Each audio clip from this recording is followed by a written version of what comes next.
Hi friends. All right. We get some heavy lifting, heavy topic this month. And when I say heavy, I don't mean that it's anything that's going to be unpleasant to look at. Maybe some parts of it are, but I mean heavy by the fact that what I'm going to talk to you about is so deeply woven into our culture that it can be very difficult to separate it. So I just want you to kind of understand that when it comes to being connected to your own body, that the big gap that you're going to see and how far away we are from where we need to be is going to feel kind of heavy. But the good news is that you're showing up for this lesson, you're learning about it, you're looking at it, and you can start to walk yourself back to the place of feeling connected to your body and loving your body again and understanding how it actually works. Okay? And know that you've been conditioned to believe the wrong way, and there's a reason for that. Okay? So I want you to understand all of that stuff. I also want to start by telling you that this is something that I have studied for a very long time and that I know a lot about, but it's also something that I have struggled with for my entire life. And if I'm being really honest with you, up until recently, maybe like this year, I really didn't get to a super healthy place with my relationship to my body. And this year, in doing the things that I've kind of started to lay out for you in this lesson, that's made the big shifts for me. So it's work that you have to dedicate yourself to, and it's work that you have to lean into the uncomfortable parts for. And so my hope is to make that a little bit easier for you with this month's lesson. Okay, so the first thing that I want you to really grasp and understand is that your body is an intuitive being, all right? It's completely intuitive, the way that it operates and works and communicates to you, all right? So you have a body, you have a mind, you have a soul, it makes you all up. Your connection to these things is a big deal. How you see them, how you think about them is a big deal. And this is where the conditioned distrust comes into play. Hey, Kathy. So what I want you to understand, hey, Sharon, hey, Kathleen, what I want you to understand is that your body is intuitive. Okay, now remember, intuition's been given a bad name, right? We've got a lot of work to do here. I'm trying, y'all. We've got a lot of work to do here and helping people understand what intuition really is, because we still, I think general public, when they hear intuition, are like, oh, so you mean fortune telling, right? No, intuition is feeling, and it's anything that's not conscious thought. So think for a minute about your heartbeat, okay? Your heart beats because your body and your mind are connected, and it's intuitively happening. You're not consciously thinking beat, beat, beat, beat, beat, right? That's not happening. You're breathing. Hey, Kelly, for the most part, your breathing happens intuitively. Now, you can become conscious and take control of that breathing if you want, but then when you stop, intuitively, your body breathes. And even further than that, let's go back to your heart for a second. If you need more blood rushing through your system, if you need to escape a bad situation, your heart intuitively beats faster. It knows to do that. You didn't consciously think, better beat faster, heart. Shit's going down, right? That's not happening. It's intuitive that your body's reacting to the other things around you. What's going on? It intuitively reacts to things and operates in that way. Does that make sense? I hope so. Okay. The second part is that your body's always communicating to you intuitively, right? It's trying to constantly let you know what it needs, let you know what's going on. But because of these two main conditioned distrusts that we're going to talk about, they're in assignment 1 if you want to go back and really dig into them. It's become really difficult. We sort of lost the understanding about what our body is asking us to do and what it wants. Now, before I get into all this stuff, I want to say, before I get into it, I'm already into it. Before I get further into all this stuff, I want to say to you this. One of the things that I'm going to talk about is the way that we do medicine.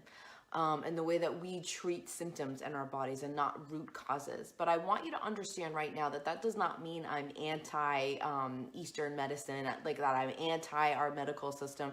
I'm certainly not. Okay, but I am anti the mindset and the distrust mindset that we have over dealing with the signals our bodies give us, we're basically constantly telling our body to shut up. All right, we're like, shut up, body. I'm not interested in that body. Whatever, body.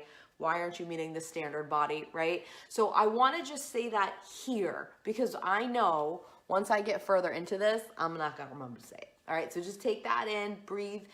Also, if you're going through this and you're feeling triggered, or you're feeling something about something, or you have a question, or you're like, but Heather, what about this? Or I can't get past this in my brain. Please either post it in the group or message it to me and let's work it out, because those things are important and I want you to have a little support walking through that. Okay. The first distrust conditioning that you have been taught, and listen to me, I don't care if society is the one that taught you this and like your parents were the best ever and didn't teach you this, they taught you the opposite. Society still has crushed you with this. Okay, absolutely crushed you. There's kind of no chance that you have not been conditioned with this. And now if you are a woman, I want you to take what I'm saying and I want you to magnify it by 20. Okay, if you're a man, this still completely applies to you. Absolutely applies to you. But I also want you to understand that for women, it applies even further and even more intensely. Okay, all right, so the first thing is your body is for other people. Take a breath over that for a minute, because it sucks to hear, but I'm gonna wager a bet that you believe that, because you've been conditioned to believe that, okay? So I want you to think about this for a minute. This is an incredibly dangerous conditioning that we have that allows lots of outside resources to have a lot of power over you and make a lot of money off of you. Okay, so this is, I want you to think for a second about the beauty industry, about the diet industry. Those are the two worst perpetrators, worst reinforcers of this model, okay? I want you to also take a breath. I'm gonna get scandalous on you. Are you ready? I want you to think about sexuality, and especially for women, okay? I want you to think about how your body, you've been taught that your body, in order to be sexual at all, has to be appealing or pleasing to somebody else. Okay, men, that has been taught to you too, slightly differently, but think about that for a second. Okay, the way your body looks, you ready? You're gonna need a breath and a seatbelt for this one. Okay, the way your body looks to you right now, it is more important that it meets the approval of other people than it meets your approval. I'm telling you, it's true. It sucks. It sucks, and it sucks hard, but it's true, okay? In fact, if I said to you, put on your most favorite outfit that you love the most, that makes you feel the most beautiful, and you had it on and you felt great, and I brought somebody in, some stranger you'd never met, and they said to you, you look terrible in that, you look fat, and that looks awful on you, you would go change. You would be crushed, right? It wouldn't matter that it meant something to you. So here's what I want you to look at. I want you to look through this lens. It's gonna piss you off, but it's gonna free your soul, baby. Okay?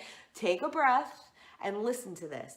When you are being sold something, especially in the beauty industry and especially in the diet industry, I'm talking all the major diets. Try me and tell me the one you think is good, and I'll tell you why it's not, okay?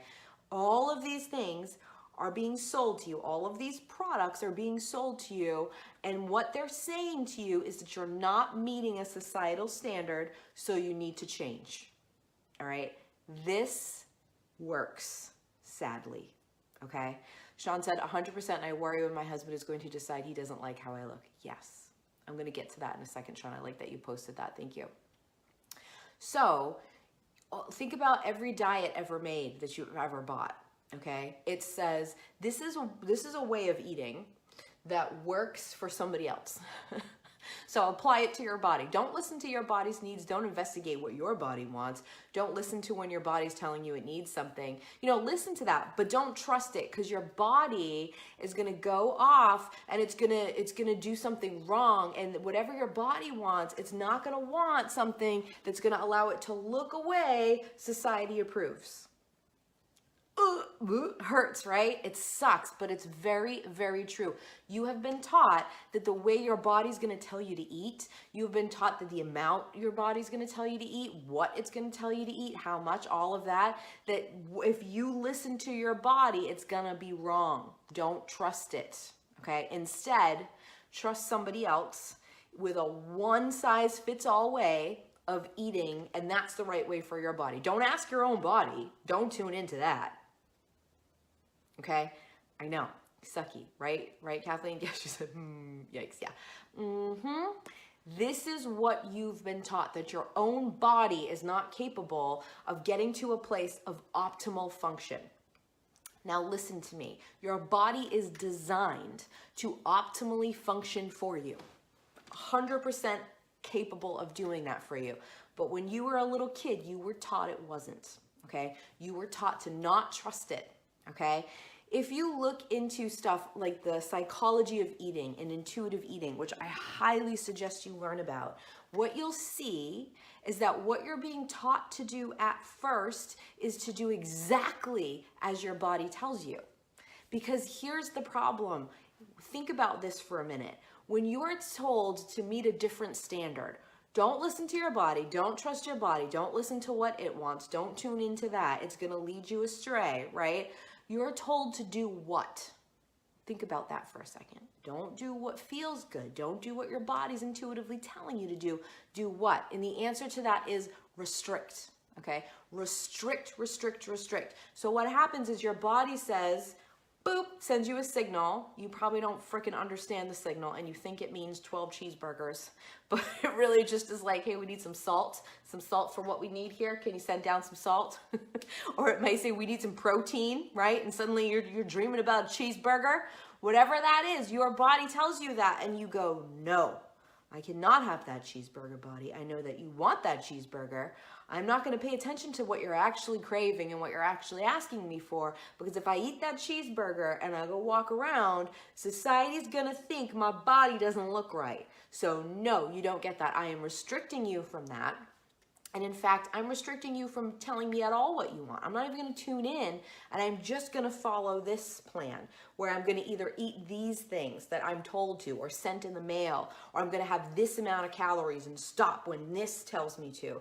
And what happens is you remove that connection. You remove that ability to communicate with your own body to know where is enough and where is stop. Sucks, right? Sucks. So a couple of examples. First for you, I got a bunch of personal examples for you. I'm going like full out vulnerable on your asses. I'm just gonna tell you all the things. I'm somebody who likes to eat. I'm hungry. Like I remember since I was a little kid having a really great appetite. And I've always been super active. I've always been doing a million bajillion things at a time. I always go, go, go.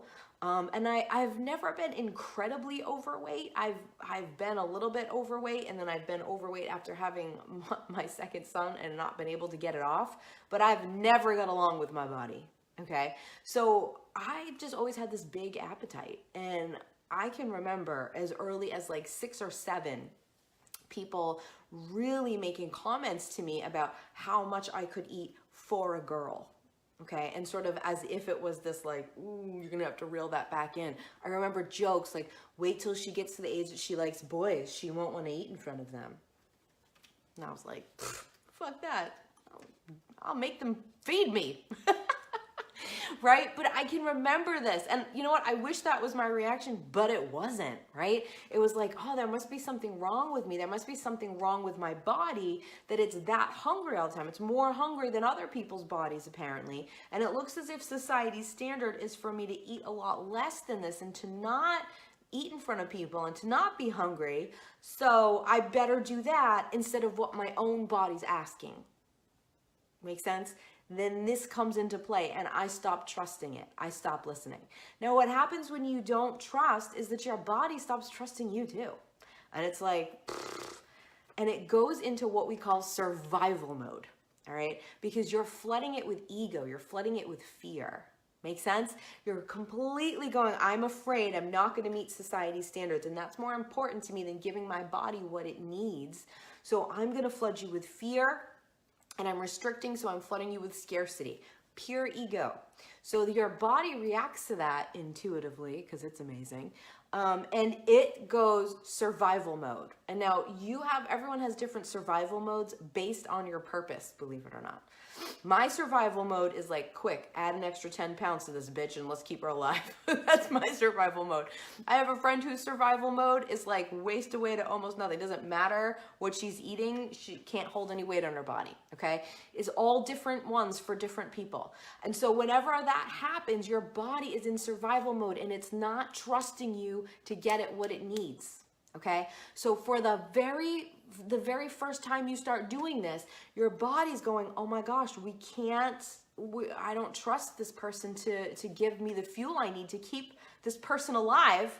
So it goes crazy and wants you to eat all these things that you're restricting. It instantly craves to try to get you to remove the restriction. That's how smart your body is.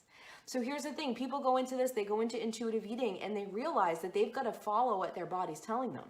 If your body says whole pizza, you can eat the whole damn pizza. If your body says whole piece of cake, 12 pieces of cake, you got to eat 12 pieces of cake, right? And you could gain a little weight at first when you start doing this, when you're reestablishing trust with your body. Pass, because society won't like that. Right? But the thing is, if you push through that and if you start to establish that, your body will stop freaking out that way because it will realize that you are trusting it again and it will trust you. It won't be in scarcity mode. It'll know you're gonna take care of it. You're gonna listen to it and it will start to send you different messages. You guys, I did not fully believe this when I first heard it. I was like, I don't know, my body really likes potato chips. But when I started following it, I went through the time period where I ate whatever it wanted. I'm not a huge restrictor as far as what I eat. I used to be a big restrictor on how much I ate, right? Okay, so I was doing that. And so I went through that and I made it through. It didn't really last that long. It depends on how big of a restrictor you are and for how long you've been doing it. So it took me about 2 weeks. And then all of a sudden, my body was like craving salad for lunch and avocados. And I was like, I have never craved a salad in my goddamn life. Because my body started trusting me again. And it started going, at this point in the day, we'd like you to have the vegetables. We'd like you to do that with a little protein mixed in. That's going to work for us. It also has encouraged me to eat 2 breakfasts. Second breakfast is like my new best friend. Now, it's not a big thing. It's usually yogurt and granola is the second one, but I've listened to it. And when I do that, I feel better. And guess what? My body, I don't really care how it looks that much to other people, but it looks better. It feels better. It operates better. And it allows me to show up in the way I need to show up better when you start to do that, okay? But the beauty industry, the medical industry, the diet industry is going to tell you no. It's going to say, don't listen into your own body, listen to the outside. Okay, I see a bunch of comments here. Let's see. Always look in the mirror before I leave my room. Yeah, but you're looking in the mirror, Kathleen, I bet, to go, like, does this meet society's standards? What will other people think of this? Not like, do I like that? Do I like how that looks? Damn, I look good. I don't give a shit what anybody else says. That's not what you're doing, right? You're looking in the mirror and you're scanning for flaws, okay? This one, when I was dealing with an eating disorder, this was the worst piece of it for me. I would get up every day. I would get up early to have enough time to stand in front of the mirror naked and look at all the things I could find that were flawed and not good enough about myself, right? And that's what we do in this like mild way. It's probably not that intense for you. I hope it's not that intense for you. I don't do that anymore. I look for stuff I love now. But that was a hard process to move through, right? So you look and you scan to see if there's anything vulnerable for someone to make fun of or to someone to not like, right? Sucks real bad, doesn't it? Yeah, absolutely. Carol said, I remember being told you won't be able to eat like that forever. Enjoy it while it lasts. Yep. Someday it's going to catch up with you and you will be fat. Yep. I was told that same thing, Carol. Absolutely. And it's not like, wow, good job listening to your body. Your body's asking you for, to be fueled a lot. That's great. It's like, oh, a girl with an appetite. You know what? I can still eat any guy under the table. I'm damn proud of it. My body just likes a lot of food. I burn a lot of calories. I have a lot of energy. I'm doing a lot of shit all the time, right? So it works and it's okay. Here's the other thing. Here's the other piece of this before I get to the rest of your comments. Keep making them. I like them. My body, when I try to put it into the society mold, it would be like 10 pounds less than it is now. But when I work optimally and I feel my best, it's at this particular weight, okay? 10 pounds lighter, I think I meet society standards, and I can swing down that way and come back up. Like I can get there, but I work hard and I get there, and then I don't feel good. I don't have as much energy. My body doesn't operate as well there. It operates better on the higher part of those 10 pounds. So it's more important to me now, this is a huge thing for me to say, but it's more important for me now to do what my body needs me to do so I can do my work in the world and learn to love it where it is. Okay. Now listen, I still exercise. I still do things. I still care what other people think of me. I have not evolved past that shit, but it is more important to me that I do what my body needs than it is what other people think. What other people think still matters a great deal to me. Don't get me wrong, but I've put my body first for the first time in my life, I think, and that's where the difference lies. Make sense? Let's see. Hey, Alyssa, she said, what is first in the process? Do we first question what we eat because of these industries, or do we first question how our bodies look and is structured in these industries? Both. I want to hammer out the mechanics of this. I love that, Alyssa. So I would say you look at both and you see which one your body wants you to do first, right? They're both interwoven in the same thing, all right?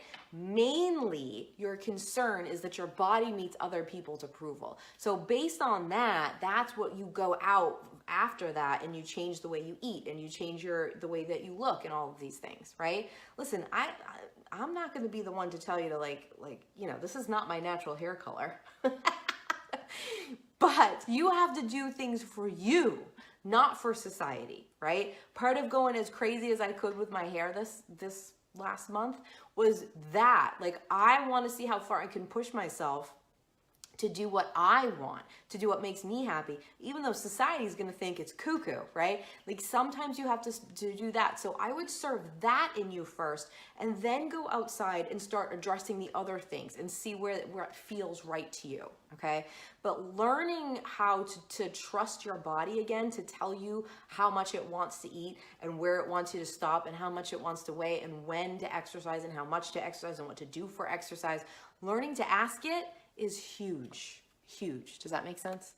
All right, did I get all the comments? I think so. Okay, so I want you to understand that you have distrusted your body in a way that other people's opinions and feelings and way that they think about how you look is more important to you than how your body feels itself.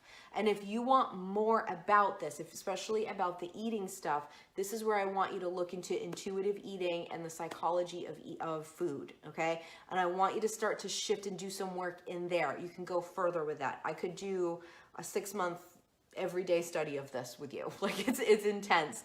And for this month, I can only touch on all these subjects and give you a little and then have you run with what you need.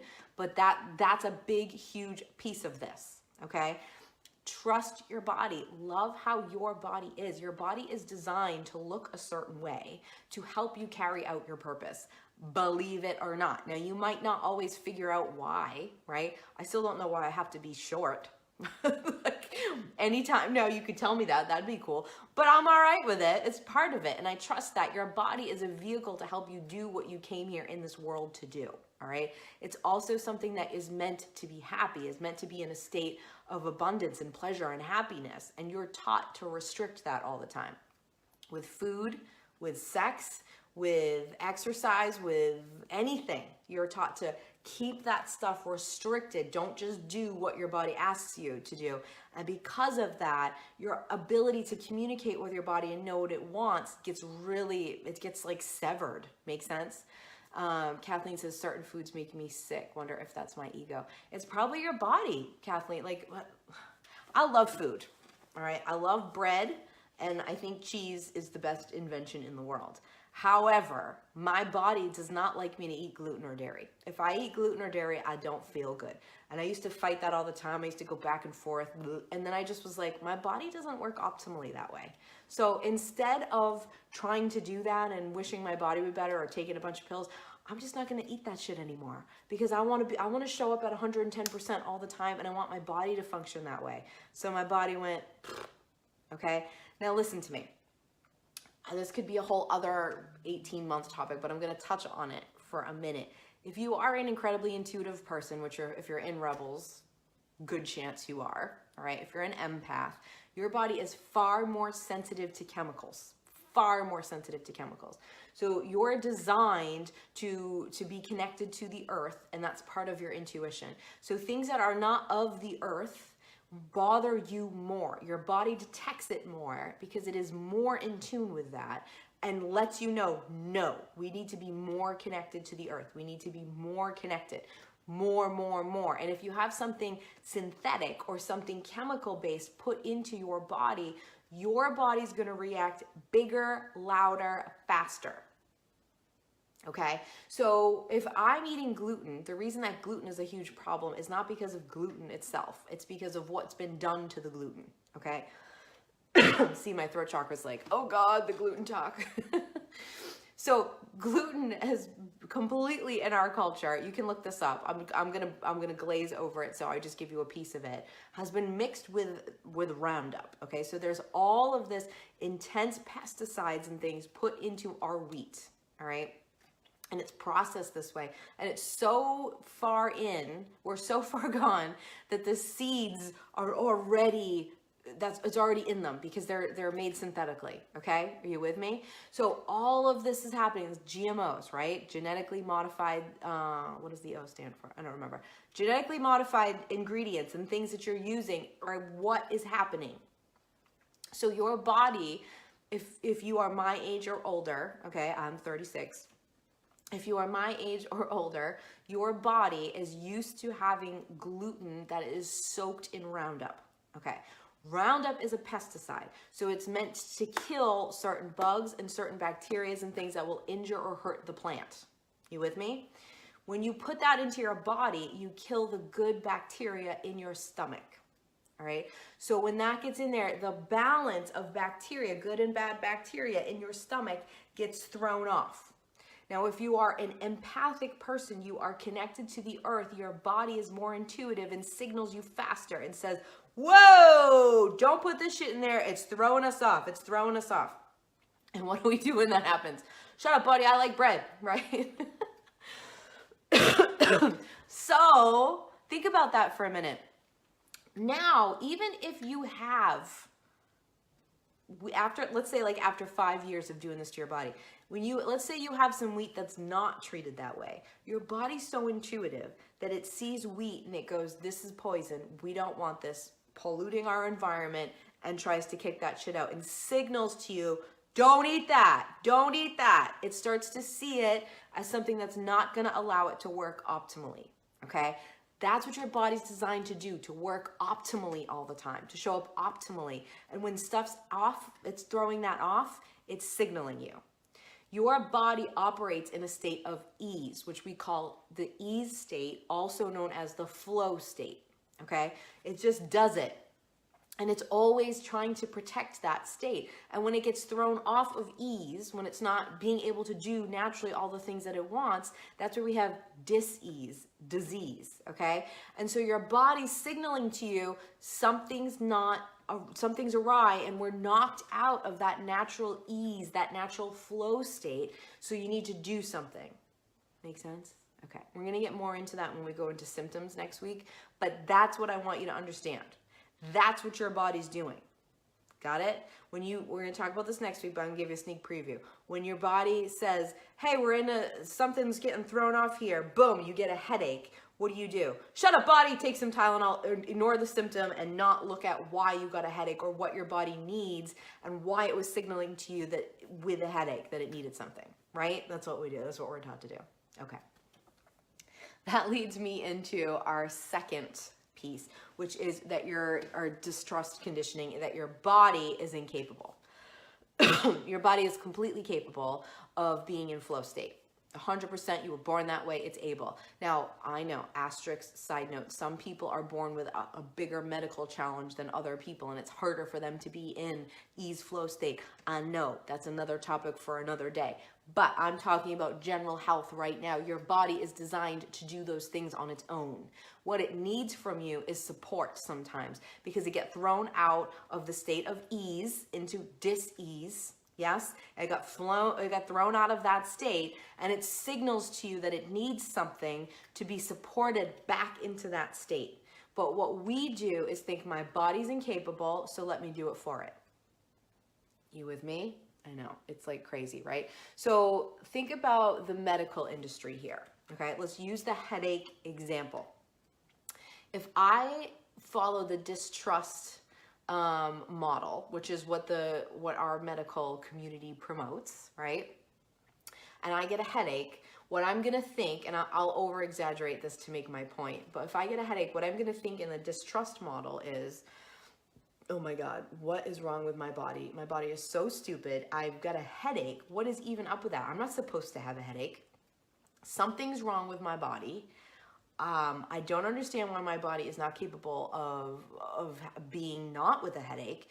I must be weak, so let me take a pill so that it does for my body what it can't do. See that? It's the idea that your body's incapable. That's what our medical industry promotes, okay? That's a real easy way to have power over you, baby. That's a real easy way to make a lot of money off of you. Now listen to me, before I go further with this, there are lots of good parts to our medical system. I'm talking in this about the bad ones, but don't hear me in a way that I'm like completely anti that. I'm just anti certain parts of it, and this is one of them. You with me? Okay. Now, if I were to follow the trust model, which is intuition, the distrust model is ego, right? If I was to follow the trust model, which is the way that you're designed to operate, and I got a headache, the first thing I would do would be like, oh, my head hurts. That doesn't feel like a state of ease. My body is communicating something to me. My body is currently communicating to me that my throat chakra struggles with this topic. Okay, so you're trusting and you're going, oh, my body is communicating to me that it is out of a state of ease. It needs something. Something's off. And it's doing that with the symptom of a headache. Okay, it went boom, headache. So if I was to trust my body, the very first thing I would do is tune into my body and ask it what it needs and what's causing this headache.